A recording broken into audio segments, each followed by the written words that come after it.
नमो अरिहन्ताणं नमो सिद्धाणं नमो आयर्याणं नमो वज्रायाणं नमो लोये सवसाहुणम्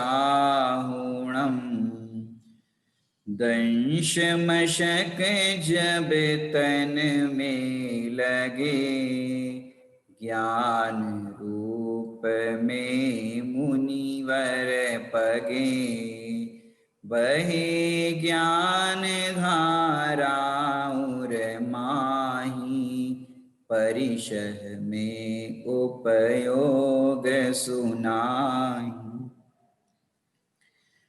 आज से दंश मशक परिचय जय पर चर्चा करनी है, जो भी हमने मंगलाचरण में किया। दंश मशक परिचय बहुत ही ऐसा परिचय है जिसको सुनकर के आप कांप जाएंगे। हालांकि पहले कह रहा हूँ कांप जाएंगे, लेकिन आत्मा के आश्रय पूर्वक ऐसे अनेकों परिचय जीते जा सकते हैं। दंश मशक जब तन में लगे कि जैसे किसी जीव जंतु का डंक या इस तरह से कोई जीव काटता है, तो ये दंश मशक जब तन में लगे, इस तरह का प्रकरण बनता है कि जब कोई जीव हमें काटे, माने मुनिराज को काटे, तो उस समय मुनिराज क्या करते हैं, ज्ञान रूप में मुनिवर पगे, माने अपने को उस समय ज्ञान रूप अनुभव करते हैं कि जहां जिस स्थान पर ये हमें जीव जंतु काट रहा है, चिंटी चिंटा आदि काट रहे हैं, और बड़े बड़े भी आपको बताएंगे धीरे धीरे, तो ऐसे काट रहे हैं, उस समय ज्ञान रूप अनुभव करते हैं मुनिराज कि मैं तो ज्ञान स्वरूप हूँ, जहां पर इनका डंक भी नहीं लगता। बहे ज्ञान धारा उर्माही, कि उस समय ज्ञान की धारा बहाते हैं, कर्म के उदय की धारा रूप अपने आप को नहीं बहाते, अपने आप को उस रूप ज्ञान रूप अनुभव करते हैं। और फिर ऐसा करने पर क्या होता है, परिशह में उपयोग न लगे, कि ऐसे समय में परिशह में उपयोग नहीं लगता, अपने आत्मा में उपयोग लगता है। अब परिचय जय की आपको परिभाषा बताएंगे, यहाँ पर आपको स्क्रीन पर दिख रहा होगा। आचार्य उमा स्वामी कृत, उमा स्वामी आचार्य का तो नाम सुना ही होगा आपने, अपने यहाँ पर जिन मंदिर में चरण कमल भी उनके विराजमान हैं। आचार्य उमा स्वामी, जिन्होंने बहुत ही अद्भुत, कि जो पूरे जैन संप्रदाय के अंदर प्रसिद्ध ग्रंथ है, जिसका नाम है तत्वार्थ सूत्र, जिसका अपर नाम है मोक्ष शास्त्र, उसके अंदर पूरे जिनागम में आई हुई समग्र आगम की चीजों के सूत्र द्वारा वर्णन किया गया है। उसमें वो उमा स्वामी आचार्य देव की जो टीका है, उस टीका के परिप्रेक्ष्य में पंडित फूलचंद जी सिद्धांत शास्त्री हुए हैं, उन्होंने उसकी एक टीका लिखी है। अनेकों आचार्यों ने कहो, अनेकों विद्वानों ने कहो, इस ग्रंथ पर टीकाएं लिखी है। अब ये फूलचंद जी सिद्धांत शास्त्री जो हमारे पंडित साहब है, वो क्या लिख रहे हैं यहाँ पर, दंश मच्छर आदि जंतुओं का उपद्रव होने पर खिन्न न होते हुए उसे समभाव से सह लेना। सह लेने का अर्थ पहले ही दिन हमने किया था, जीत लेना, और तत्संबंधी किसी प्रकार का विकल्प मन में न लाना, ये दंश मशक परिचय जय है। यहाँ पर दंश मशक परिचय जय की बात बताई कि जीव जंतु आदि काटते हैं और कहीं पर भी इस तरह का उपद्रव होता है, तो उस समय ये अपने दिगंबर मुनिराज जो होते हैं, वो किसी भी प्रकार से खेद खिन्न वाला चित्त नहीं करते, दुखी नहीं होते, आकुलित नहीं होते, और तत्संबंधी किसी भी प्रकार का विकल्प मन में ना लाना।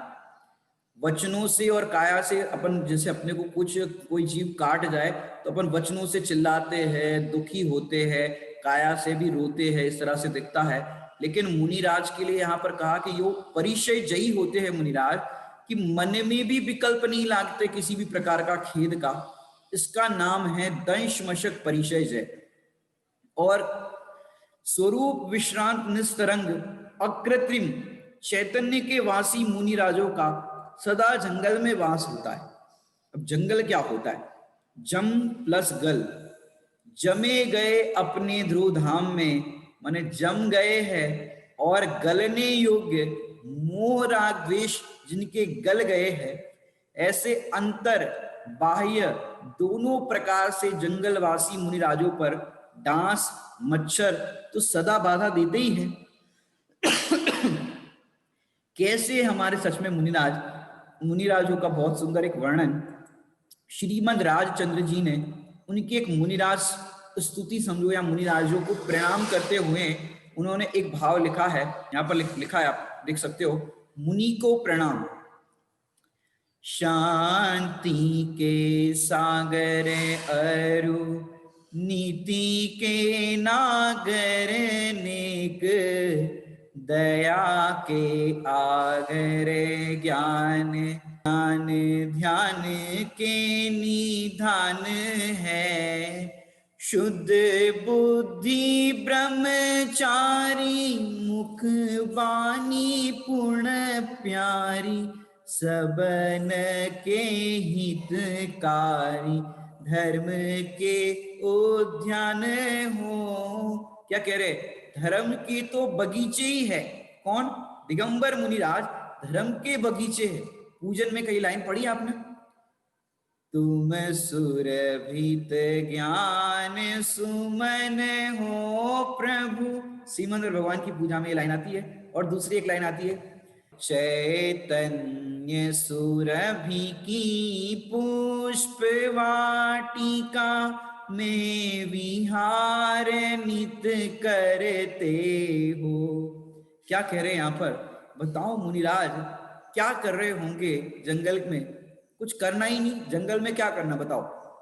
ज्ञान ध्यान सिवा नहीं दूजा कोई काज है।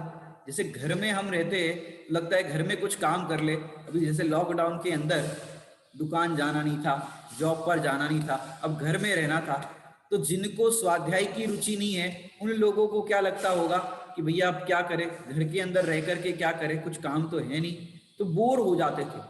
कुछ काम नहीं तो बोर हो जाते थे। लेकिन जंगल में विचार करो मुनिराज, एक बार आहार की चर्या के विकल्प आया तो निकले और बाकी टाइम जंगल में आ गए। अब वो मुनिराज क्या करते होंगे पूरे दिन? अब कुछ समय हो सकता है शास्त्र आदि उपलब्ध हो तो शास्त्र पढ़ेंगे, बाकी समय क्या करेंगे मुनिराज? कि एक ही काम है, ज्ञान ध्यान सिवा नहीं दूजा कोई काज है। हमको तो घर में कि भैया कपड़ा धो लो, पोछा लगा लो, झाड़ू लगा दो, बर्तन मांज लिए, ऐसे करके हमारा दिन निकल जाता है। लेकिन मुनिराज क्या करते हैं? मुनिराज तो अपना बस स्वरूप का ध्यान करते रहते। 24 घंटे मुनिराज सोचो क्या करते होंगे। तो यहाँ पर बहुत ही सुंदर भाव दिया है यहाँ पर, मुनि को प्रणाम। अगली लाइन को भी अपन पढ़ेंगे।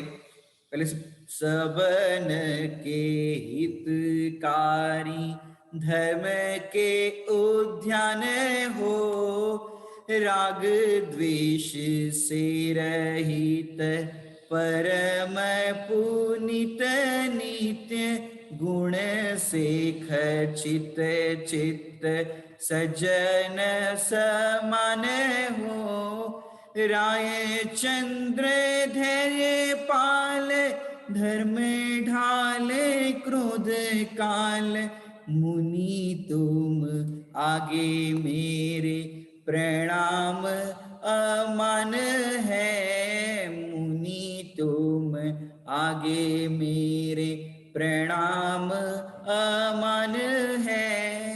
दिगंबर मुनिराज कैसे होते हैं? सबन के हितकारी, कि सब जीवों के लिए हितकारी होते हैं। उनके लिए कोई मित्र या शत्रु ऐसा होता ही नहीं, सबके लिए हितकारी होते हैं। और तो और कैसे होते हैं? धर्म के उद्यान हैं। और फिर कैसे होते हैं? राग द्वेष से रहित होते हैं और परम पुनीत होते हैं कि भव्य जीवों के लिए उपकारी होते हैं। गुण से खचित चित्त, कि अनंत गुण जैसे सब जीवों में है वैसे उनके अंदर भी है, लेकिन विशिष्ट जाति के इस तरह के जो अपन चर्चा कर रहे हैं, परिचय जयी है, महाव्रती है, इस तरह के अनंत गुणों से, माने गुणों के निधान है, भी अपन चर्चा करेंगे। तो गुणों से खचित चित्त, जिनका चित्त गुणों में ही लगा हुआ है, सज्जन समान हो, कि सज्जन पुरुष के समान हो। और यहाँ पर रायचंद जी ने, माने राजचंद्र जी ने इसकी रचना लिखी है, ये छंद लिखा है। तो रायचंद धैर्यपाल, यहाँ पर वो अपने आप को संबोधन कर रहे हैं, हे रायचंद तू धैर्य का पालन कर, धर्म ढाल क्रोध काल, क्योंकि मुनिराज तो है वो धर्म रूपी ढाल है और क्रोध के लिए स्वयं काल है। क्रोध काल मतलब कि दिगंबर मुनिराज क्रोध के लिए काल है, माने ऐसे काल है तुम उपसर्ग कर लो, जितना करना है उपसर्ग कर लो। उनका क्रोध मर गया है, ऐसा कि जो जन्म ही नहीं होगा दोबारा, ऐसा उनका क्रोध मर गया है। ऐसे आपके चरणारविंद में हम प्रणाम करते हैं, इस तरह का भाव यहाँ पर उन्होंने लिखा है। दूसरा एक और छंद इन्होंने लिखा है श्रीमद् राजचंद्र जी ने, उसको भी अपन एक बार देखते हैं, ये आपको स्क्रीन पर दिख रहा होगा। माया मान मनोज मोह ममता, मिथ्यात मोड़ी मुनि, धोरी धर्म धरेल ध्यान धरती, धारेल धैर्य धुनि। यहाँ पर अगर किसी को थोड़ा सा छंद व्याकरण का ज्ञान हो तो आपको एक चीज यहाँ पर ध्यान में आती होगी, इसका छंद तो है शार्दुल विक्रीडित, लेकिन अगर अलंकारिक भाषा को अपन देखें, क्योंकि छंद होते हैं और अलंकार होते हैं, तो छंद तो हो गया शार्दुल विक्रीडित, और अलंकार इसमें कौन सा लगा हुआ है? आपने देखा होगा, माया, मान, मनोज, मोह, ममता, ये पहली लाइन के अंदर कॉमन चीज क्या दिख रही है? म।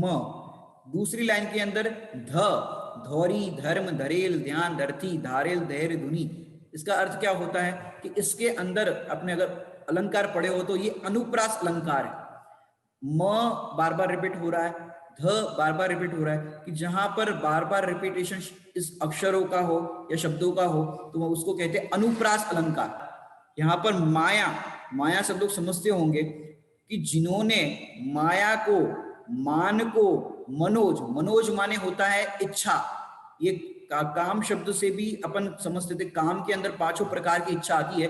मनोज की जो मन से जन्मे, मनोज जो मन से जन्मे उसको कहते इच्छा। तो ये मनोज कि जिन्होंने माया को, मान को और मनोज माने इच्छा को, मोह को और ममता को, और बहुत बड़ा जो सबसे बड़ा पाप कहा जाता है ऐसे मिथ्यात्व को मोड़ा है, वो कौन है? मुनि। तो पहली लाइन के अंदर मुनि को समझाने के लिए कितनी शब्द लिए? माया, मान, मनोज, मोह, ममता और फिर मिथ्यात्व, मोड़ी मुनि कि इससे मुख मोड़ लिया है, ऐसे है मुनि। और मुनि कैसे है? धोरी धर्म धरेल ध्यान धरती, कि जो धोरी है, धुरंधर है, और धर्म धरेल ध्यान थी कि धर्म को धारण किया है और ध्यान से वो उसको धारण करते हैं, और धारेल धैर्य धुनि कि उनको ऐसी धारण हुई है धुनि। धुनि समझते हो कि जिसका जिस चीज में धुन लग जाती है तो फिर वो आगे पीछे कुछ नहीं देखता, बस उसको वही दिखाई देता है। ऐसे धैर्य की जिनको धुनी लगी है, धैर्य की धुनी समझते हो? धारेल धैर्य धुनी कि हर परिस्थिति में धैर्य को धारण करते हैं, हर परिस्थिति में अपने आप को आत्मा रूप अनुभव करते हैं, धारेल धैर्य धुनी। और कैसे हमारे मुनिराज, क्योंकि ये छंद तो है गुजराती में लिखा हुआ, हमने यहाँ पर हिंदी लिपि कर दी है मात्र।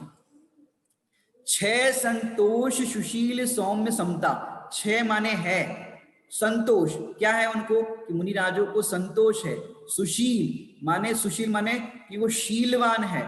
सौम्य समता कि उनकी मुद्रा भी कैसी है? सौम्य मुद्रा है। और कैसे, किसके धनी है? समता के धनी है। समता निश्यड़े चंडना कि वो उस पर आरूढ़ हुए है। और नीति राय दया क्षमा धर मुनि, नीति राय दया क्षमा धर मुनि, कोटि करूं वंदना कि वो नीति, राय, दया माने नीतिवान, आगम के अनुकूल जिनका जीवन है, और दया, क्षमा धर मुनि के दया के धारी है, क्षमा के धारी है, ऐसे मुनि की मैं कोटि कोटि वंदना करता हूं। ऐसा यहाँ पर भाव उन्होंने प्रकट किया है। सचमुच यहाँ पर दंश मशक परिचय का जो अपन वर्णन करने जा रहे हैं, अपन तो पूरे कपड़े पहने हुए, तो मेरी बात, अपने तो पूरे कपड़े पहने हुए, मच्छर यदि आएगा तो कहां पर आकर बैठता है? आपने देखा होगा, आपका हाथ खुला हो, आपने हाफ शर्ट पहना हो, इस तरह का पहना हो, और पैर आदि अपने नीचे से खुले होते हैं, तो अपने को जब भी मच्छर काटते हैं तो जहां पर वस्त्र नहीं पहने या हाथ इत्यादि है वहां पर आकर के मच्छर बैठते हैं, फेस पे आकर मच्छर बैठते हैं, गले पे आकर मच्छर बैठते हैं। अब सोचो, कपड़े तो अपन ने पहने हैं, तो मच्छर यदि आता है तो कहां पर आता है? खुले स्थान पर। ऐसे, लेकिन याद करो या स्मरण करो मुनिराजों को, जो नग्न दिगंबर मुनिराज अब उनको कौन से अंग पर मच्छर नहीं बैठता हो। एक घटना आती है दक्षिण में, क्योंकि दंश मशक परिचय आज बहुत सेंसिटिव विषय है, इस विषय को समझोगे तो आपको समझ में आएगा कि कैसे धन्य है हमारे मुनिराज, उन मुनिराजों के प्रति महिमा आएगी। दक्षिण के अंदर एक घटना घटित हुई। उस दक्षिण के अंदर एक मुनिराज पर्वत के ऊपर गुफा में विराज रहे थे। आहार की चर्या के लिए नगर में जाते थे, फिर गुफा में आ जाते थे। तो इस तरह से गुफा में विराज रहे थे। श्रावक लोग भी पहले दक्षिण में बहुत हुआ करते थे, जो आपने सुना होगा कि जब 12 साल का अकाल पड़ा तो सुरक्षितता तो दक्षिण में ही थी, ये आपको सबको पता ही होगा। तो मुनिराज वहां पर पर्वत पर विराज रहे थे, और रात्रि काल में तो अंधेरा हो जाता है गुफा में, लेकिन श्रावक लोगों को विकल्प आया कि पूरा अंधेरा होता है, कदाचित मुनिराजों को लघु शंका की बाधा हो, कोई बात हो, बुजुर्ग मुनिराज है। तो श्रावकों को विकल्प आया, तो उन्होंने वहां पर एक दिया जला करके रख दिया। पुराने जमाने में लाइट इत्यादि तो होती नहीं थी, तो वहां पर एक दिया जला करके रख देते थे। अब एक दिन वहां का जो पुजारी था, दिया को माने तेल वाला दिया लेकर के आ रहा था, और तेल का दिया जो था उसमें तेल ओवरलोड था। ओवरलोड समझो माने बहुत ज्यादा भरा हुआ था, तो वो तेल नीचे गिरते गिरते आ रहा था। माने गुफा के अंदर जा रहे थे, तो वहां पर उन्होंने जहां पर भी वहां पर मंदिर होगा या जिस तरह का जहां पर जो होगा, तो वहां से वो दिया भर करके वो लेकर के गुफा की ओर जा रहा था, और गुफा में जाते समय तेल ढुलते हुए गया, और फिर जहां भी रखना था वहां पर वो दिया रख दिया। अब क्या हुआ, पुजारी तो चला गया वहां से पर्वत से नीचे। अब क्या हुआ कि रात को बड़े बड़े चिंटे, क्योंकि जहां पर तैलीय पदार्थ होता है, चिकनाई होती है, वहां पर चिंटी आती है, चिंटे आते हैं, इस तरह के जीव जंतु आते हैं। अब बड़े बड़े चिंटे मकोड़े आ गए और मुनिराज श्री के पास आकर के काटने लगे, क्योंकि तेल ढुला हुआ था, पास में ही रखा हो, जहां भी रखा हो। अब वो चिंटे तेल के कारण आए और मुनिराज श्री को काटने लगे, और फिर काटते काटते ऐसे काटने लगे कि रक्त की धारा बहने लगी। माने एक चिंटा नहीं आता, पूरी बारात आती है, जब आती है तो वो पूरी बारात आ गई चिंटों की, और वो काटने लगे। काले काले चिंटे होते ना, मकोड़े कहते हैं, वो ऐसे ऐसे काटने लगे। अब मुनिराज तो ध्यानस्थ होते हैं, हटाते भी नहीं है, कुछ करते भी नहीं है। अब काट रहे तो काट रहे, वो तो ध्यान में बैठे। अब वो मुनिराजों को ऐसे ऐसे काटने लगे, और तो और मुनिराजों के गुप्तांगों तक वहां पहुंच गए, इतनी भारी मात्रा में वहां पर आ गए थे, और ऐसे उसको काटने लगे और खून चूसने लगे वो। और तो और आपको क्या बताए कि जहां पर मलमूत्र इत्यादि होते हैं, या इस तरह का होता है, या पसीना होता है, वहां जीव जंतु अपने आप उत्पन्न हो ही जाते हैं, स्वाभाविक रूप से जीव जंतु उत्पन्न होते हैं। तो ऐसे मुनिराज को काटने लगे। और फिर क्या हुआ कि वहां पर मुनिराज विराज रहे थे, तो रात को पुजारी को सपना आया, या इस तरह से वो घबराहट हो गई सोते समय। उसने सोचा कि कोई संकट है, उसने 2-4 लोगों को जगाया, आसपास के श्रावकों को, कि भैया कुछ गड़बड़ लग रही है, पर्वत पर चलते हैं। तो सब श्रावक लोग माना करने लगे, इतनी रात को नहीं भैया, डर लगता है, शेर आ गया, सांप आ गया, बिच्छू आ गया, कुछ आ गया, तो सब डरने लगे। तो वो लोग गए नहीं। और फिर क्या हुआ कि उस समय मुनिराज को चिंटियां ऐसी, माने वो चिंटे लाल लाल ऐसे काटने लगे, ऐसे काटने लगे, क्या बात बताए, रक्त की धारा बहने लगी। और वहां पर प्रकरण में ऐसा भी लिखा था कि मुनिराज को शायद तक संभवतः पाइल्स का रोग हो गया था, उस कारण से उनके गुप्तांगों पर भी वहां पर चींटियां हो गई, और खून की धारा बहने लगी थी, उसको भी चूसने लगे। अब विचार करो कैसी वेदना हुई होगी उस समय। अब रात्रि काल में तो कोई वहां पर गया नहीं। अब प्रातः काल पुजारी जी प्रातः काल गए, श्रावक लोग भी गए, और वहां जाकर के उन्होंने देखा तो इस तरह का मुनिराज की रक्त की धारा बहने लगी, और इस तरह का हुआ।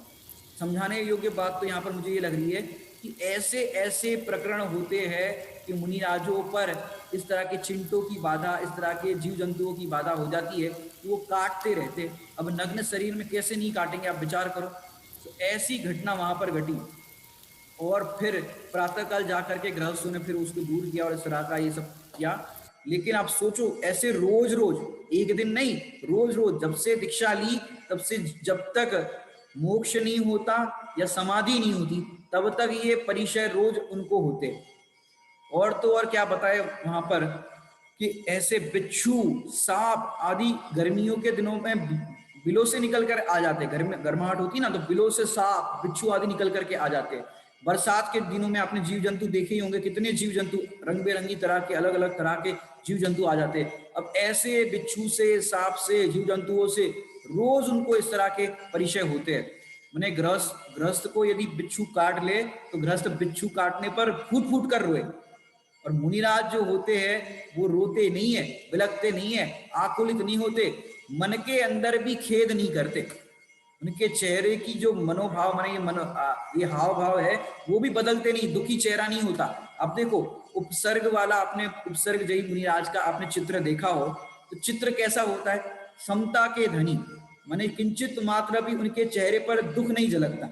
इसलिए तो धन्य मुनिराज हम कहते हैं कि जिन्होंने ऐसे उपसर्ग परिचयों को जीता है, माने उनके चित्र के अंदर समता की मूर्ति दिखाई देते हैं, तो उनके चेहरे पर वो किसी भी प्रकार का दुख नहीं झलकता। ऐसे धन्य है मुनिराज, माने वो रुदन तक नहीं करते, अगर बिच्छू काट ले तो हिलते नहीं है। उपसर्ग हुआ या इस तरह की बाधा हो गई, परिचय की बाधा होगी तो इस तरह से ध्यानस्थ रहते हैं। रुदन आदि की तो बात ही नहीं, और तो और उसका उपाय तक नहीं करते। परिचय जय किसको कहते हैं, उपाय ना करना, उसका विकल्प नहीं आना, इसको मैं कैसे दूर करूं। अपन तो गृहस्थों में कितने उपाय करते थे, डॉक्टर को बुलाओ, वैद्य को बुलाओ, इसको बुलाओ, उसको बुलाओ, जहर उतराओ, सब मतलब कितना उपाय करते हैं। लेकिन बिच्छू काट लिया और समझो पैरों में काट लिया, चलने की स्थिति ना हो तो ध्यानस्थ रहते हैं, गमन आदि भी नहीं करते। हाथ में काट लिया, जब काटता है ऐसा जीव जंतु जो जहरीला हो तो सूजन आ जाती है। अब हाथ में समझो सूजन आ गई तो क्या होगा, हाथ में सूजन आने पर ऐसे अंजुलि नहीं कर पाएंगे, माने आहार की चर्या के लिए जब स्वयं ही हाथ उठा नहीं पा रहे और ऐसे अंजुलि नहीं कर पा रहे तो फिर वो आहार की चर्या के लिए ही नहीं जाएंगे, क्योंकि हाथ ही नहीं उठ पा रहा है तो अंजुलि कैसे बनाएंगे, कैसे आहार की चर्या करेंगे। और तो और ऐसा होने पर फिर वो क्या करते हैं कि स्वतः ही जब तक वो ठीक नहीं होता तब तक आहार की चर्या के लिए वो नहीं जाते, और पैरों में डंक मार लिया तो गमन आदि नहीं करते। ऐसी ऐसी बाधाएं होती है। ये दंश मशक परिचय है, माने जबरदस्त है, जिसके कारण जहर की पीड़ा, डंक की पीड़ा, बिच्छू और सर्प आदि की पीड़ा है, और तो और क्या कहे, मक्खियों की बाधा, चारों तरफ मक्खियां भिनभिना रही। अब गर्मी के दिन है, पसीना है, पसीने से ऐसे हो गए हैं और उस पर मक्खियां आकर भिनभिना रही है। अब जरा बैठो, भोजन करने बैठो या कहीं पर बैठो, जब मक्खियां घर में आती है तो आपको भोजन करने में शांति नहीं होती, चारों तरफ से मक्खी आ रही, कहां तक उड़ाते रहोगे। मैंने मच्छर आते हैं, पर मच्छर आते हैं, मक्खी आती है, उनको उड़ाने का विकल्प तक नहीं आता। तो कोई श्रावक कह रहे भाई हम साथ में रह लेंगे, हम उड़ा देंगे, कहां तक उड़ाओगे, कहां तक, कितना क्या करोगे, विचार करो। वो तो 24 घंटे इस तरह का चलता रहेगा परिचय, और मुनिराज को उड़ाने का भी विकल्प नहीं आता। क्यों, उस समय अपने आत्म ध्यान में लीन रहते हैं। अगर बाहर में इस तरह का उड़ाने का विकल्प आए तो कब तक उड़ाते रहेंगे, और ऐसी बाधाएं तो और होती रहेगी, तो कब तक उन बाधाओं को देखते रहेंगे, आत्मा को कब देखेंगे। तो इस तरह से उड़ाते नहीं। और तो और ऐसे परिचय होने पर भैया ऐसी मैं तपस्या करूं तो मुझे कोई रिद्धि प्रकट हो जाए, तो रिद्धि प्रकट हो जाएगी तो ये बाधा को मैं आराम से जीत लूंगा। जैसे सिद्धि के लिए साधना नहीं करते, ऐसी भावना भी मन में नहीं लाते। और तो और आपको क्या कहे कि वन खंड आदि में रात भर, अब देखो बैठ करके, मैं तो कह रहा हूँ वन खंड आदि में भी नहीं, घर में भी अगर आपको मच्छर आदि की बाधा होती हो तो आप थोड़ा सा एक काम करो, पुरुष लोग शर्ट उतार करके बैठ जाओ थोड़ी देर के लिए, 10 मिनट के लिए ध्यान करो, क्या होगा आप देखो। फिर 10 मिनट के लिए भी आप ध्यान नहीं कर पाओगे, मच्छर की बाधा। अरे मैं कह रहा हूँ आपने कपड़े भी पहनो, बनियान पहन करके बैठो, फिर देखो। तो इस तरह की मच्छरों की बाधा जिसको यहाँ पर लिया गया है दंश मशक परिचय, तो ऐसे मुनिराज प्रतिदिन इसको परिचय पर जय प्राप्त करते हैं। चलो ये तो ध्यान में विराज रहे तभी करते हैं, लेकिन गमन आदि कर रहे हो या यहाँ पर ध्यान पर ध्यान में बैठे हो, या विकल्प छठे गुणस्थान में बाहर आया और सामने से शेर आ रहा हो तो क्या करेंगे, बोलो। सामने से शेर आ रहा हो तो क्या करेंगे दिगंबर मुनिराज, कि सामने से शेर आ रहा हो तो भी मुनिराज अपने ध्यान में रहेंगे। अपन होते तो क्या करते, पेड़ पे चढ़ जाते, कहीं भाग जाते, लेकिन मुनिराज कहते हैं कि भाई हम तो अपने में रहेंगे, शेर को जो करना है वो करे। और मुनिराज की बात कर ही रहे, साथ में श्रीमद राजचंद्र जी को याद करेंगे कि उन्होंने एक अपूर्व अवसर काव्य लिखा। वहां पर उन्होंने कहा कि एक बार अपने शिष्यों से प्रश्न किया, जंगल में जाते थे ईडर की गुफाओं में, कि यदि यहाँ पर शेर आएगा तो क्या करोगे। तो उनके शिष्य बोले हम पेड़ पे चढ़ जाएंगे, भाग जाएंगे। तो उनसे पूछा कि आप क्या करोगे, तो उन्होंने कहा कि मैं भागूंगा नहीं। अंतर कितना है, मैंने वस्त्र पहने हैं और मुनिराज ने नहीं पहने, आत्मा तो मैं भी हूं और वो भी है, मैं भी अपने को आत्मा देख रहा हूं। माने एक विशिष्ट उनका उपयोग उस जाति का था। तो उन्होंने कहा कि वो अगर इस शरीर को खाएगा तो खाने दो, जिसको उन्होंने अपूर्व अवसर में लिखा गुजराती में बताता हूं, वड़ी पर्वत मावाग सिंह संयोग जो, माने परम मित्र का समझो योग हो गया, ऐसा वहां पर भाव दिया गया है कि पर्वत आदि में यदि वाघ सिंह का संयोग हो जाए तो मानो मुझे परम मित्र का योग हो गया। क्यों योग हो गया? क्योंकि जो शेर है वो किसका शत्रु है? वो हमारे देह का शत्रु है, और देह है वो मेरी शत्रु है। तो शत्रु का शत्रु क्या होता है? मित्र होता है। इस अपेक्षा से अगर शेर आएगा तो मैं भागूंगा नहीं, ऐसा उन्होंने उनके प्रकरण में लिखा था। ऐसे दिगंबर मुनिराज जो होते हैं वो इस तरह से शेर सामने से आ जाए, अजगर आ जाए तो अपना रास्ता मोड़ते नहीं है, अपने स्थान पर ध्यानस्थ रहते हैं, तो ऐसे समता के धनी होते हैं। तो किसी भी प्रकार से शेर आने पर, अजगर आने पर भयभीत नहीं होते। और ऐसे 4 प्रकार के उपसर्ग होते। कितने प्रकार के? 4 प्रकार के उपसर्ग होते। कौन कौन से? देवकृत, मनुष्यकृत, तिर्यंचकृत और प्राकृतिक। जैसे बाढ़ आ गई, भूकंप आ गया, किसी तरह की प्राकृतिक घटना घट गई, तूफान आ गया, तो प्राकृतिक। देवकृत में कोई देव उपसर्ग कर दे, मनुष्यकृत में कोई मनुष्य उपसर्ग कर दे, तिर्यंचकृत में तिर्यंच उपसर्ग कर दे। इस तरह के 4 तरह के उपसर्ग होते हैं। और तो और क्या बताए, सिंह आ जाए, सियालनी आ गई, व्याघ्री आ गई, 3-3 दिन तक पैर का भक्षण कर रही है, खा रही है मुनिराज। अब याद करो, सुकुशल मुनिराज को कहो या सुकुमाल मुनिराज को कहो, 3-3 दिन तक, यहां पर आपको सुकुमाल मुनिराज का दृश्य दिख रहा होगा कि 3 दिन तक, मैं इसका थोड़ा सा चित्रण करना चाहूंगा कि जिससे आपको भाव आसन हो कि वो सुकुमाल मुनिराज ऐसे थे कि उनको, सुकुमाल मुनिराज को, माने जब गृहस्थ दशा में थे तो 7 गद्दों पर वो सोए और नीचे राई का दाना हो तो भी चुभता था। सूरज की किरणों में यदि आए तो उनके आंखों से अश्रु की धारा बहने लगे। रत्नों के प्रकाश में रहते थे, माने बहुत कोमल थे, इसलिए नाम ही उनका सुकुमाल था। अब वो सुकुमाल जब दीक्षा लेने के लिए, माने दीक्षा ली और शेष 3 दिन की आयु थी। अब सोचो, ऐसे सुकुमाल मुनिराज और पूर्व भव का समझो बैर था, तो सियालनी, वो आपको घटना पता होगी कि पूर्व भव में उन्होंने अपनी भाभी को पेट पर लात मारी थी। तो वो जो भाभी थी वो अपने बच्चों सहित सियालनी बनी जंगल के अंदर, और सियालनी बनी तो उन्होंने क्या किया कि फिर जंगल में जैसे ही, क्योंकि जैसे घर से वो निकले थे तो बिना चप्पल के, बिना जूतों के निकले थे, और फिर उनके पैरों में कंकर आदि, कांटे आदि चुभे थे जंगल की ओर जाते समय, तो रक्त की धारा बहने लगी थी। और रक्त की धारा बहने पर खून पूरे रास्ते में लगा हुआ था, और सियालनी ने खून को सूंघा और देखा ये कहाँ तक जा रहे हैं। वहां पर उन्होंने मुनिराज के समीप जाकर के दीक्षा ली, आचार्य के समीप जाकर के दीक्षा ली, और दीक्षा के पश्चात ध्यान में लीन हो गए। अब वो सियालनी अपने बच्चों सहित वहां पर आई, और सियालनी ने मुनिराजों के पैरों से भक्षण करना प्रारंभ किया।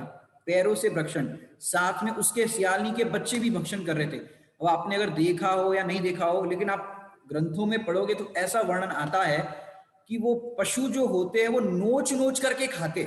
समझते आप लोग? नोच नोच करके खाते हैं, विदारण करते हैं। मांस कैसे खाते पता है आपको? खींचते हैं, और ऐसे खींचते हैं, माने खींच ले, जैसे अपन को जरा सा कोई खिंच जाए या किस तरह का कुछ, जैसे कुत्ता काटता है तो आपको, किसी को कुत्ता काटा होगा तो आपको समझ में आता होगा कि कैसे वो काटते हैं। तो ऐसे विदारण करते हैं, और ग्रंथों में लिखते हैं कि जंगा से जंगा तक, माने पैरों से भक्षण करना प्रारंभ किया बच्चों ने और सियालनी ने, कि जंगा तक, कमर के स्थानों तक खींच खींच करके नोचा। नसें भी खिंच गई, और तो और मांस खींचा, हड्डियां भी खिंच गई। इस तरह से उसका सुकुमार मुनिराज का भक्षण करे थे। लेकिन दिगंबर मुनिराज तो ध्यानस्थ खड़े। 3 दिन तक, सोचो, एक दिन नहीं, 3-3 दिन तक मुनिराज पर इस तरह का ये उपसर्ग चला। और मच्छर आदि की बाधा तो अभी साइड में ही रहने दो, ये उपसर्ग को विचार करो कि ऐसे जीव जंतु को, पशुओं के द्वारा ये परिचय होते हैं। तो सियालनी ने 3 दिन तक नोच नोच तक खाया। किसी के द्वारा तलवार से एक बार गर्दन अलग कर देना, ये मृत्यु थोड़ी सरल पड़ती है।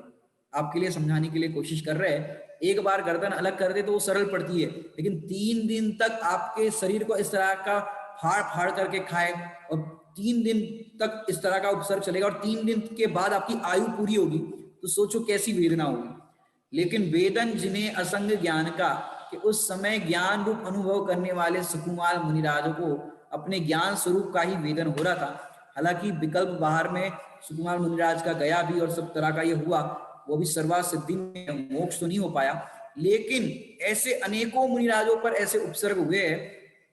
तो ऐसे 3-3 दिन तक उपसर्ग चले तो वो बहुत कठिन पड़ता है हमारी दृष्टि में। मुनिराजों को तो 700 वर्षों तक देखा जाए तो कोढ़ हो जाए तो भी कुछ नहीं लगता। जैसे आप, क्योंकि कोढ़ को इस तरह मैं याद कर रहा हूं कि कोढ़ में भी कीड़े पड़ जाते हैं। अभी आपने कोढ़ देखा होगा, सफेद दाग हो जाता है, वैसे नहीं, ऐसे गलता है, पीप निकलती है शरीर से और कीड़े पड़ जाते हैं, तो बहुत कीड़े पड़ जाते हैं तो बहुत वेदना होती है। तो इसको भी अपन दंश मशक में, क्योंकि डंक मारते हैं ना कीड़े, यहाँ पर दंश मशक में इसको भी समझना कि ऐसे 700 वर्ष तक मुनिराज, सानंद चक्रवर्ती मुनिराज जो हुए बाद में, उनको 700 वर्षों तक कोढ़ रहा। सोचो कैसे कीड़े काटते होंगे। श्रीपाल को देखो रस दशा में, तो ऐसे कीड़े बहुत काटते हैं, माने दंश मशक परिचय। तो ये मुनिराज उस पर जय प्राप्त करते हैं। रस दशा में तो आकुलित होते हैं, दुखी होते हैं, इस तरह का सब बनता है, लेकिन मुनिराज तो धन्य है कि जो ऐसे परिचयों पर जय प्राप्त करते हैं। तो आप लोग को होगा कि भैया उनको पता नहीं चलता होगा, इतना सब काट रहे हैं, इतना सारा उपसर्ग हो रहा है, कि जैसे आपको आपकी भूमिका के योग्य दृष्टांत बताए कि जैसे आप लोग शादी ब्याह के काम में लग गए हो और इतना आप धुन में लगे हो, सब काम में लगे हो, नंगे पैर काम कर रहे हो, जहां जैसे काम कर रहे हो। अब शादी ब्याह में आपका उपयोग लगा हो, घर की शादी हो, तो आपको पैरों में कांच लग जाए, कांटा लग जाए तो भी पता नहीं चलता। और जब शांति से थोड़ा रिलैक्स होकर बैठते हो, अरे ये खून कहाँ से निकल रहा है, कैसे लग गया। कई बार ऐसा प्रसंग बनता है कि भैया ये कांटा लगा, क्या लगा ये भी नहीं पता, खून कैसे, खून निकलने पर खाली इतना पता है कि खून निकला है, अब कैसे लग गया, कहाँ ठोकर लगी, क्या लगी, ये पता नहीं। जब आपका उपयोग शादी ब्याह के काम में लगा है तो आपको उसका पता नहीं चलता, खून निकलने का या कांच आदि क्या लग गया उसका पता नहीं चलता। ऐसे ही दिगंबर मुनिराज का उपयोग अपने उपयोग में लगा है, ज्ञान स्वरूपी उपयोग में, आत्मा में लगा है, तो उनको ये बाहर के उपसर्ग आदि का ज्ञान नहीं होता। ज्ञान नहीं होता अर्थात जानने में तो आता है, लेकिन उसका दुख रूप में वेदन नहीं होता। ऐसे ही दिगंबर मुनिराज का उपयोग आत्मा में लगा रहता है। दिगंबर मुनिराज उस समय भी समता को धारण करते हैं। जैसे सुकोशल मुनिराज पर उपसर्ग हुए, सुकुमार मुनिराज पर हो गए, माने दोनों पैर खाली है, सोचो श्यालिनी ने। तो केवल माने उस समय भी ऐसे उपसर्ग के काल में भी कई मुनिराज ऐसे उपसर्ग जय हुए जिनको केवल ज्ञान की प्राप्ति हुई। माने उपसर्ग है, माने देखो आधे पैरों का भक्षण कर दिया, अभी इनका तो मोक्ष नहीं हुआ, लेकिन मैं दृष्टांत के तौर पर समझाना चाहता हूँ। आधे पैर, या तो फिर आप याद करो, धन्य मुनिराज एक हुए हैं और दूसरे अभय घोष मुनिराज हुए हैं। तो अभय घोष मुनिराज की घटना में ऐसा आता है कि पूर्व भाव में उन्होंने कछुए के 4 पैर काट दिए थे और फिर राजकुमार थे वो, तो ऐसे ही शिकार करने या ऐसे घूमने निकले थे, घूमने के लिए निकले थे, कोई सुंदर वस्तु मिल जाए। तो फिर जंगल में एक मछुआरा ऐसे कछुआ पकड़ के लेके जा रहा था, तो कछुआ के 4 पैर काट दिए राजा ने। अब ऐसे ही काट दिए, कोई विकल्प नहीं था, कोई बात नहीं थी। अब फिर थोड़ा सा उनको अंदर में खेद भी हुआ जब उनके बच्चे का जन्म हुआ घर में, और फिर वो बच्चे को घर में इस तरह से खिला रहे थे, कोमल बच्चे के हाथ देख करके याद आया कि मैंने ऐसे कछुए को मारा था, वो भी कोमल था। तो उन्होंने सारे नगर के अंदर एक घोषणा कर दी कि सभी प्राणियों के प्रति अभय बरते, इसलिए उनका नाम हो गया अभय घोष, और वो अभय घोष राजा के नाम से प्रसिद्ध हुए। और तो और वो जो कछुआ था, वो कछुआ उन्हीं के घर में पुत्र के रूप में जन्मा था, और फिर उनको समय पा करके चंद्रमा का इस तरह से ग्रहण देख करके उनको वैराग्य आया और दीक्षा धारण कर ली। अनेकों नगरों में विहार हुआ। फिर जिस नगर के वो वासी थे, उसी नगर के पास में जंगल था, वहां पर वे आए और वहां पर सब लोग दर्शन के लिए जाते थे। अब उनके पुत्र का भी भाव आया कि गृहस्थ दशा के ये हमारे पिता है और मुनिराज है, तो दर्शन के लिए मैं भी चलता हूं। अब वो पुत्र दर्शन के लिए वहां पर गया, लेकिन उस स्थान पर जाते ही उसके परिणाम ऐसे हो गए कि ये मेरे बैरी है, और उसने आव देखा ना ताव, और फिर तलवार उठाई और मुनिराज के दोनों हाथ और दोनों पैर काट दिए। कछुए के काटे थे, तो ऐसा उसका फल मिला उनको, और उसके ऐसे ही परिणाम। किस परिणाम से आया था वो पुत्र? दर्शन करने के, चंडवेग नाम था उसका, दर्शन करने के परिणाम से आया, लेकिन तत्काल ऐसे परिणाम हो गए, तो फिर उसने हाथ और पैर काट दिए मुनिराज के। अब उनको केवल ज्ञान की प्राप्ति हुई। अब हाथ और पैर काट दिए तो केवल ज्ञान जब हुआ, तो जो अनंत परमात्मा की अवस्था में वे आए, तो हाथ और पैर होंगे कि नहीं होंगे? बोलो होंगे कि नहीं होंगे? कि होंगे, कि जब केवल ज्ञान प्रकट होता है, गुणस्थान आरोहण होकर के फिर आगे बढ़ते हैं, तो केवल ज्ञान होने पर उनका वैसा का वैसा शरीर समचतुर संस्थान हो जाता है श्रेणी आरोहण में, और फिर कटने पर भी वो वैसा का वैसा शरीर पुनः हो जाता है और अनंत अवस्था को प्राप्त होते हैं। ऐसा नहीं कि 2 हाथ और 2 पैर नहीं है ऐसे अनंत परमात्मा, ऐसा नहीं होता। माने वो उपसर्ग होने पर भी, उपसर्ग जयी होने पर वो केवल ज्ञान जब होता है तब पूरा का पूरा सर्वांग शरीर हो जाता है, क्योंकि 13वें गुणस्थान में असाता वेदनीय नहीं है, साता वेदनीय है, समूचरण आदि है ना, तो साता वेदनीय के कर्म के उदय में इस तरह की व्यवस्था होती है। तो असाता वेदनीय का पूर्व 13वें असाता वेदनीय का अभाव 13वें गणस्थान में पूर्णता अभाव हो जाता है, इस कारण से सर्वांग शरीर वहां पर उनका हो जाता है। मैंने कैसे दिगंबर मुनि, आप विचार तो करो, अपन जो पढ़ते भी है मुनिराजों के संबंध में, छेड़ाला के अंदर आपने पढ़ा होगा, 3 सुथिर मुद्रा देखी मृग गण उपल खाज खुजावते। ये मुनिराज की ऐसी ध्यान मुद्रा कि वहां पर हिरण आदि आ जाए, उनको लगे यहाँ पर कोई मूर्ति है, और मूर्ति को इस तरह से अपनी जो खाज होती है उसके स्पर्श करके इस तरह से खाज को मिटाते। उस तरह की ध्यान मूर्ति रूप मुनिराज विराजमान होते, माने वो मूर्ति हो गए हो। इस तरह से पशुगण मृगगण देख खाज खुजावते, माने अचल विराज रहे हैं, मानो पत्थर के भांति हो गए हो आज हमारे होते हैं। अब दंश मशक परिचय के संबंध में दास जी कवि हुए हैं, वो भूधर दास जी के भी अपन बीच बीच में उनके छंद ये ले रहे हैं, उसको भी अपन देखते हैं। भूधर दास जी का देखते, देखिए आपको दिख रहा होगा स्क्रीन पे। दंश मशक माखी तनु काटे, पीड़े बन पक्षी बहु तेरे। राग बदल गई। दंश मशक माखी तनु काटे, पीड़े वन पक्षी बहु तेरे। डसे ब्याल विषहारे पीछू, लगे खजूरे आन गनेरे। अब विचार करो, 2 लाइन को अपन समझते हैं। दंश मशक माखी तनु काटे, मक्खियों का डंक कैसा होता है पता है आपको? आपको मक्खियों का डंक पता नहीं? मक्खी मतलब ये अपने घर में आती है, ये मक्खी की बात नहीं कर रहे यहाँ पर। हिंदी में मक्खी उसको भी कहते हैं जो अपन क्या कहते हैं, मधुमक्खी। वो मधुमक्खी को भी मक्खी कहा जाता है, शॉर्ट में कहे तो मधुमक्खी। यहाँ पर आपको चित्र दिख रहा होगा कि दिगंबर मुनिराज ध्यान कर रहे हैं और मधुमक्खी का छत्ता, अब वहां पर मधुमक्खी का छत्ता है, ये तो चित्र बताने के लिए बताया है। अभी समझो इतना लंबा चित्र कहाँ बताते कि 4-6 पेड़ दूर मधुमक्खी का छत्ता है, और कोई पशु पक्षी वहां पर आया और उस पर डाल आकर के बैठा, डाल टूट गई और टूटने पर वो मधुमक्खी का जो छत्ता था वो बिखर गया और मधुमक्खियां उड़ने लगी। अब चित्र में तो ऐसा ही दिखाना पड़ेगा कि मधुमक्खी का ऊपर छत्ता है, नीचे मुनिराज है। अब 4-6 पेड़ दूर मधुमक्खियां वहां पर थी, छत्ता था, और कोई पक्षी वहां पर आकर के बैठा, डाल टूटी और मधुमक्खियां बिखरने लगी, सब जगह उड़ने लगी। अब मुनिराजों को, माने वहां पर जो मुनिराज का संग हो या एक मुनिराज हो, इस तरह से जो भी मुनिराज वहां पर विराज रहे हो, अब मधुमक्खियां आकर के कैसे काटेगी? यदि आपको किसी ने काटा हो, मधुमक्खी ने काटा हो, तो आप उस वेदना को समझते हो। बरैया होती है, बरैया, उसको तो लगभग काफी लोगों को काटा होगा। येलो कलर की आती है, येलो कलर की आती है ना, उड़ती है, बरैया बोलते हैं जिसको।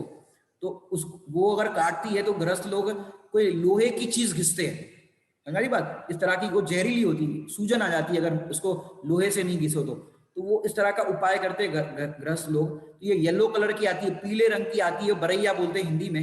तो वो काटती है तो आपको उसकी वेदना का तो अनुभव होगा कि कैसी काटती है। अब मधुमक्खियां उड़ी तो पूरे चेहरे पे आ गई, हाथ पे आ गई, पैर पे आ गई, क्योंकि नग्न शरीर है पूरा। अब पूरे शरीर में काट रही है, समझो मधुमक्खियां, तो कैसी वेदना होती होगी। मुनिराज भागते नहीं है, रोते नहीं है, बिलखते नहीं है, मेरे को काट रही है, इस तरह का वेदना प्रकट नहीं करते, ध्यानस्थ रहते। सोचो कैसे उनका उपयोग आत्मा में जम गया होगा, कैसी होगी उनकी आत्मलीनता कि ऐसे मधुमक्खियां काट रही है फिर भी कैसे रहते हैं। देखो यहाँ पर अपन जो पढ़ रहे हैं उसको अपन फिर से पढ़ते हैं, बहुत सुंदर भाव है यहाँ पर। दंश मशक माखी तनु काटे, पीड़े वन पक्षी बहु तेरे। मधुमक्खी का तो पहला पद तो हमने बता दिया। पीड़े वन पक्षी बहु तेरे। एक घटना आती है पुराण में कि एक चील पक्षी समझते हो? चील पक्षी कैसा होता है? बहुत बड़ा पक्षी होता है कि नीचे मांस का टुकड़ा पड़ा हो या कोई जीव हो, ऊपर से देखता है और सीधा आकर के उठा के लेके जाता है। इसको कहते हैं चील पक्षी। बाज बोलते हैं हिंदी में इस तरह का कुछ, ईगल बोलते हैं, ईगल इंग्लिश में ईगल बोलते हैं। तो वो ईगल चील पक्षी पूर्व भव का बैरी था। किसका? मुनिराज का। मुनिराज ध्यानस्थ खड़े थे कायोत्सर्ग अवस्था में, तो मुनिराज ध्यान में वहां पर विराज रहे थे कायोत्सर्ग में। वो चील पक्षी ऊपर से देख रहा था और उसके मन में परिणाम आया कि ये मेरा बैरी है, ये दुष्ट है। तो नीचे आया वो चील पक्षी और मुनिराज की आंखों को, क्योंकि आंखें तो ध्यानस्थ अवस्था में थी, आंखें ऐसे नासाग्र दृष्टि थी, तो आंखों को नोचा और आंखों को नोच करके पूरी आंखें की वो आंखें निकाल दी, माने गड्ढा हो गई, दोनों आंखें निकाल दी उस चील पक्षी ने मुनिराज की। रक्त की धारा यहां निकलने लगी, लेकिन मुनिराज तो ध्यानस्थ अवस्था में। सोचो कैसा ध्यान होगा। मैं तो कहना चाहता हूं आत्मा का बल कैसा होगा कि ऐसे उपसर्ग होने पर, ऐसे डंस, ये दंश मशक परिचय में इसलिए ये घटना ले रहे हैं कि वो डंक मारता है ना, इस तरह से चोचे से डंक मारता है, इसलिए ये घटना हमने ली कि ऐसे पूरी दोनों आंखें निकाल दी, रक्त की धारा बहने लगी। और उस समय वर्षा ऋतु का समय था तो बारिश भी होने लगी। अब बारिश होगी वहां जीव जंतु भी हो गए, आंखों का जो गड्ढा हो गया वहां जीव जंतु, कीड़े हो गए, इल्लियां हो गई, और ऐसा वहां पर मुनिराज पर उपसर्ग हुआ और वो मुनिराज परिचय जयी हुई। माने हमको तो जरा सी चिंटी काट ले, जरा सा कुछ हो जाए तो कैसे दुखी हो जाते, आकुलित हो जाते। अपने को तो कहते हैं कि भैया जरा सा तुमको कुछ कोई कह दे तो भी दुखी हो जाते कि तुमने कहा तो कहा कैसे, माने किसी का कहा हुआ भी सहन नहीं होता, तो भैया उनको कैसे सहन हो जाता है। मैं इसको थोड़ा सा प्रैक्टिकल रीति से घटाना चाहूंगा कि कैसे सहन हो जाता है। हालांकि मैं थोड़ा सा अभी समय अपना हो रहा है, चलो घटा ही देता हूँ, कल तक कहाँ छोड़े। कि मुनिराज किस तरह से इसको सहते। जैसे मैंने पूर्व के प्रवचनों में भी ये दृष्टांत दिया था कि जैसे मैं आपको प्रश्न करूं, जैसे छोटा सा बालक 1 रुपए का लॉस हो तो उसको दुख होगा कि नहीं होगा? छोटे से बालक को दुख होगा। अब थोड़ा सा बड़ा लड़का, कॉलेज जाने वाला बड़ा लड़का, 1 रुपया खो जाए तो दुख होगा कि नहीं होगा? नहीं होगा। 1 रुपये में क्या है? अब उसके 100 रुपए खो जाए तो थोड़ा दुख होगा। अब पापा के 100 रुपए खो जाए तो उनको ज्यादा दुख नहीं होगा, हजारों लाखों करोड़ों रुपए कमा रहे तो ज्यादा दुख नहीं होगा, तो फिर 100 रुपए खोने पर दुख नहीं होगा। ऐसे अंबानी के 2000 रुपए का नोट खो जाए तो, चलो 2 लाख का नोट खो जाए तो, 2 करोड़ का नुकसान हो जाए तो कितना दुख होगा अंबानी को? क्योंकि हजारों करोड़ का जिसका टर्नओवर हो रहा हो, 2 करोड़ का क्या मायने रखता है, 20 करोड़ क्या मायने रखता है, तो दुख नहीं होता। क्योंकि हजारों करोड़ का टर्नओवर देखा है तो उसको 2 करोड़ का नुकसान होने पर भी नुकसान नहीं लगता। ऐसे ही ये जानने की सामर्थ्य है। हमने पहले से ही प्रिडिक्शन कर लिया हो किसी चीज के लिए, ये जानने के लिए समर्थ हो। जैसे घर में कोई दादा या दादी बीमार हो, बहुत सालों से 10 साल से बीमार हो, और समझो एक दिन मृत्यु हो जाए तो कितना आपको फर्क पड़ता है? भी इतने सालों से बीमारी थे और होना ही था, ये तो सबको पता ही है। जो हमने कल भी दृष्टांत आपको दोहराया था कि अचानक हो जाती है तो दुख होता है। क्यों? आप उसके लिए तैयार नहीं हो उस चीज को जानने के लिए, कह रहा हूं, क्योंकि अब सहने की तो बात ही नहीं, क्योंकि जानना मेरा स्वभाव है। आप उस चीज को जानने के लिए पहले से तैयार नहीं हो, इसलिए आपको ये दुख होता है। अब मुनिराज ने तो जब दीक्षा धारण करी तब भी उनको पता था कि ये 22 तरह के परिचय आएंगे और तो और इस तरह के उपसर्ग आदि भी होंगे, तो कैसे रहूंगा? उसके लिए वो पहले से तैयार थे, इसलिए उपसर्ग आदि होने पर वो ध्यान से नहीं चिपते, अर्थात दुखी नहीं होते। जैसे हमने पैसे का दृष्टांत दिया, 10 रुपया, 100 रुपया, करोड़ रुपया, पहले से वो तैयार थे। इतना 2 करोड़ का नुकसान हो तो कोई बात नहीं, 2000 करोड़ का प्रॉफिट हो रहा है। ऐसे यहाँ पर अनंत कर्मों की निर्जरा हो रही है, मोक्ष मिल रहा है, शरीर पर इस तरह के उपसर्ग हो रहे तो कोई बात नहीं, पहले से वो तैयार है तो उनको दुख नहीं होता, आकुलता नहीं होती। और बल किसका है? आत्मा का बल। वहां पर बिजनेसमैन को प्रॉफिट का बल होता है। करोड़ों रुपए का इन्वेस्टमेंट किया तो वहां पर प्रॉफिट का बल, इसमें तो करोड़ रुपया कमाना है। यहाँ पर उनको मुक्ति मिलेगी, अनंत कर्मों की निर्जरा होगी और स्वरूप की शांति इतनी अंदर में होती है, तो ऐसे उपसर्गों को सहजता से जीत लेते हैं। अब हम अपनी बात करें तो तुम रे जिए कौन दुख है, कि हमको जरा सा आंख में कचरा चला जाए, जरा सा कुछ हो जाए तो कितने दुखी हो जाते हैं। बुखार आ जाए तो ये कोरोना तो नहीं हो गया, ये तो नहीं हो गया, मैं मर तो नहीं जाऊंगा, मुझे तो कुछ नहीं होगा, परिवार वालों को कुछ नहीं होगा। सावधानी रखना वो बात अलग है, लेकिन भय अंदर में श्रद्धा रूपी, जो कि मेरा कुछ कोई बिगाड़ लेगा, मैं मर जाऊंगा, ऐसा भय नहीं होना चाहिए। त्रियंच गति के दुख देखो, पैरों तले रौदे जाते हैं। तिर्यंश गति के जीव देखो पैरों तले कुचले जाते हैं। मैंने ये देखो गिलहरी वगैरह आपने देखी होगी सड़क पर, गिलहरी माने वो होती ना, घूमती है, जो पेड़ों पर घूमती है, तो वो गिलहरी, हिंदी में गिलहरी कहते हैं, गुजराती में खिसकोली बोलते हैं। तो वो गिलहरी जो होती है सड़क पर चलती है, किसी कारण से एक्सीडेंट हो गया, उसका पैर कट गया, बचने के लिए वो सड़क पार करना चाह रही थी, उतने में दूसरी कोई ट्रक आ गई और मर गई।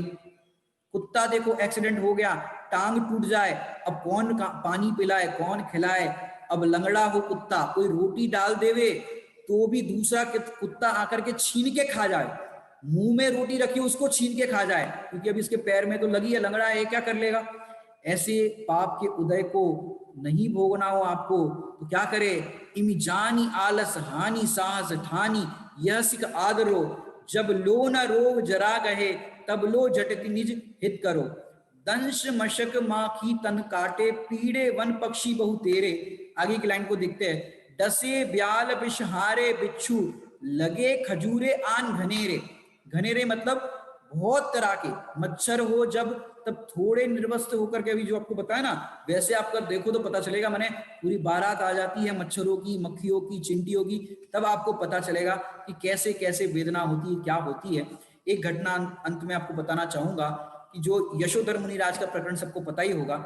ये श्रेणिक राजा ने उपसर्ग किया, मरा हुआ सर्प गले में डाला, अब चिंटियां कितनी आई होगी मरे हुए सांप को डालने पर, हजारों लाखों चिंटियां, मतलब गिन नहीं सकते इतनी चिंटियां, पूरा यहाँ पर लाल लाल हो गया शरीर, पूरे यहाँ पर चिंटियां काटने लगी। अब ऐसे में भी 3 दिन तक यशोधर मुनिराज ध्यानस्थ रहे और बाद में श्रेणिक राजा और चिलना रानी आकर के फिर उपसर्ग निवारण हुआ, सबको घटना पता है। लेकिन आप विचार करना आज पूरे दिन, 3 दिन तक मुनिराज कैसे उस उपसर्ग को झेल रहे थे या सह रहे थे, जीत रहे थे, कि उन्होंने अपने ध्यान को नहीं छोड़ा, अपने स्वरूप अवलंबन को नहीं छोड़ा।